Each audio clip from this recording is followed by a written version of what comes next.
Vous n'avez personne en guenilles. Il y a des très pauvres encore au Venezuela, mais la masse des gens n'est plus en guenilles. Elle est sortie de la très grande pauvreté.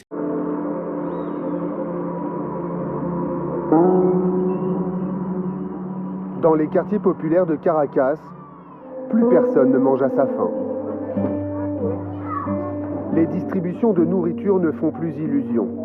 Et la révolte gronde contre le régime socialiste mis en place il y a 20 ans par le commandant Hugo Chávez.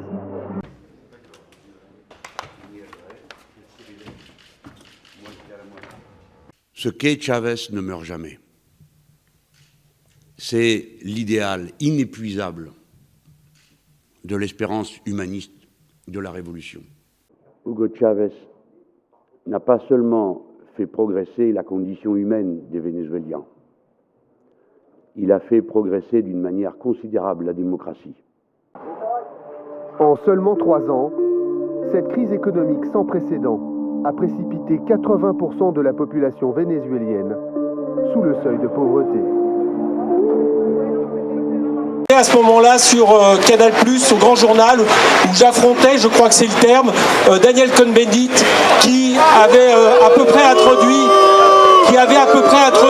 avec absolument tous les poncifs imaginables, amis des tyrans, une dictature, etc. Je vous en passe et des meilleurs. Bon.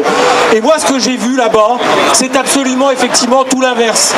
C'est une démocratie qui, sur bien des aspects, peut servir effectivement d'exemple à ce que nous vivons dans les pays européens. L'État a fermé Caracol, il a fermé CNN et TN24, toutes les chaînes qui racontaient la réalité du Venezuela. Regarde-les, ils n'ont plus que ça comme soutien dans leur manif. Personne, et tous ceux qui y vont, ils sont forcés. J'ai une amie, elle est fonctionnaire, regarde le message qu'elle m'a envoyé. Ils sont obligés à manifester, elle travaille pour la Banque du Venezuela. Regarde. Je suppose que par la pensée, je serai dans le même camp que toi. Ah, t'as vu? Ils sont forcés, je te dis. Ils sont forcés à manifester. Je ne sais pas pourquoi vous pensez à Kadhafi, vous pourriez penser à Cuba. Cuba socialiste a aidé beaucoup de monde. Bon.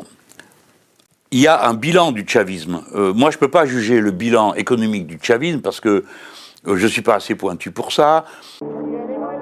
Pour survivre, beaucoup s'en remettent à l'aide alimentaire d'État, distribuée dans tout le pays. Regardez, les gens, ils préfèrent marcher. Et il y a presque plus de transport public. Et pourquoi? Parce que l'entretien, les pièces détachées, l'huile de moteur, ça coûte trop cher. Les recettes ne couvrent pas les frais.